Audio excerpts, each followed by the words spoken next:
আমাদের সামনে উপস্থিত আছেন শরণখোলা থানার সেকেন্ড অফিসার আজিজ ভাই, তার সাথে কথা বলতে চাই। এই যে একটি ধর্ষণের একটি অভিযোগ উঠেছে, তার মেয়েকে ধর্ষণ করেছে রাজাপুর প্রাথমিক বিদ্যালয়ের দপ্তরি পীযূষ কান্তি। আপনি এখানে ঘটনাস্থলে ছুটে এসেছেন, কি হয়েছে, কি আপনারা এখন পর্যন্ত তথ্য পেয়েছেন? আসসালামু আলাইকুম।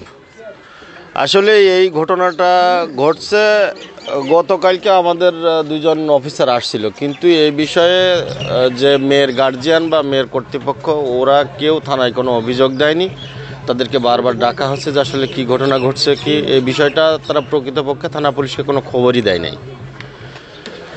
তাছাড়াও গতকাল এসে পুলিশ উপজে পড়ে আর কি উইলিংলি আসে যে আসলে কি ঘটনা ঘটছে, কিন্তু এর কোনো বাড়ি গেছে, ওই মেয়েদের ভিকটিমের বাড়ি গেছে, কিন্তু ভিকটিমের বাড়ি যে তালা মারা দেখছে, তাদেরকে বারংবার খবর দিছে যে আপনারা থানায় আসেন, কিন্তু আসলে তারা থানা পুলিশকে কোনো কিছু অবহিত করে নাই।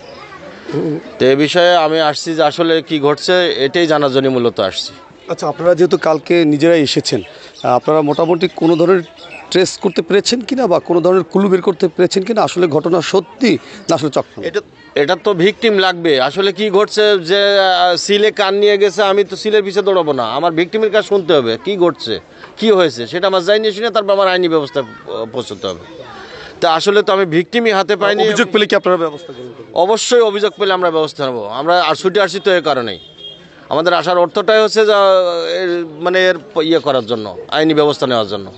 চতুর্থ শ্রেণীর ছাত্রী যাকে ধর্ষণের অভিযোগ উঠেছে, তার বাবা এখানে রয়েছে। আপনার কি নাম? আমার নাম মোহাম্মদ সগির। আপনার মেয়ে কোন শ্রেণীতে পড়ে? আমার 4-এ পড়ে আমার মেয়ে। এই যে আপনার মেয়েকে ধর্ষণের অভিযোগ উঠেছে রাজাপুর সরকারি প্রাথমিক বিদ্যালয়ের দপ্তরি পীযূষ কান্তির উপরে, এই বিষয়ে আপনি কি জানেন? এই বিষয়ে আমি তো মূলত আসলে আমি ঢাকা থাকি, তাই আমার মেয়েকে আপনার যেদিন স্কুল থেকে গিয়ে ও কোরআন শরীফ পড়তে যাবে, তা ওর আম্মুকে বলতেছে, মা আমি একটা তোমাকে কথা বলি, তুমি আমাকে মারবা না। ওর মাকে জড়াই ধরে কান্না করে বলছে যে পীযূষে আমারে নির্যাতন করেছে। হ্যাঁ, তাই আমাকে ভয়ভীতি দেখাইছে যে তুই যদি তোর আম্মুর কাছে বলস তাহলে তোকে আমি মেরে ফেলবো, তোকে আমি সুন্দরবন নিয়ে গলা কেটে ফেলবো, এই ধরনের খুব হুমকি জামকি দিয়েছে। আচ্ছা, আপনারা কোনো ধরনের কারো প্রবঞ্চনায় বা কারো চাপে পড়ে এই ধরনের কোনো কথা বলছেন না? জি না, ঘটনা সত্য। তাহলে এখন পর্যন্ত 2 দিন আগের ঘটনা, আপনারা কেন থানায় অভিযোগ করলেন? আমি তো ঢাকাতে ছিলাম, আমি তো আমার সম্বন্ধী ছিল ঢাকাতে, আমরা 2 জন আসছি কালকে। জি। আচ্ছা, আমরা বিএনপি নেতা তার সাথে কথা বলতে চাই।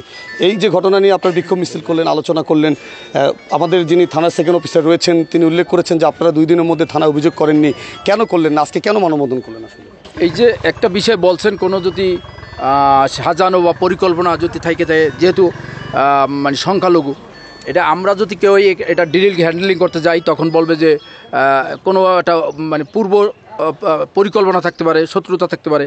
তার চেয়ে যারা ভিকটিম তার অভিভাবকরাই এটা ডিল করবে, তারাই বাদী হোক, তারা তাকে ক্ষমা করে দিক, তাদের ব্যাপার।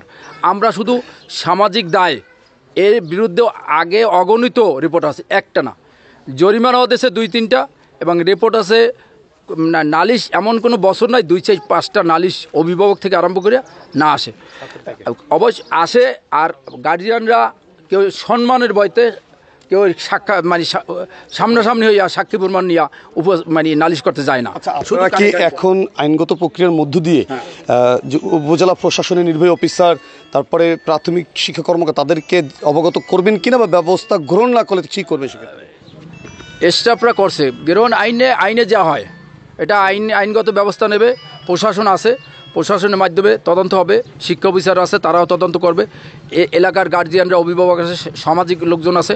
আমরা এই সমাজে যারা বসবাস করি সর্বদলীয় লোকজন, তাতে আওয়ামী লীগ, বিএনপি, জাতীয় পার্টি, জামাত কেউই বাদ নাই। সমস্ত দলের নেতাকর্মীরা এবং সমর্থকরা, সাধারণ আপামর জনগণ সবাই এটা সুষ্ঠু বিচার চায়। যদি বিচার হয় সবাই ওয়েলকাম, এটা প্রশাসনিকভাবে।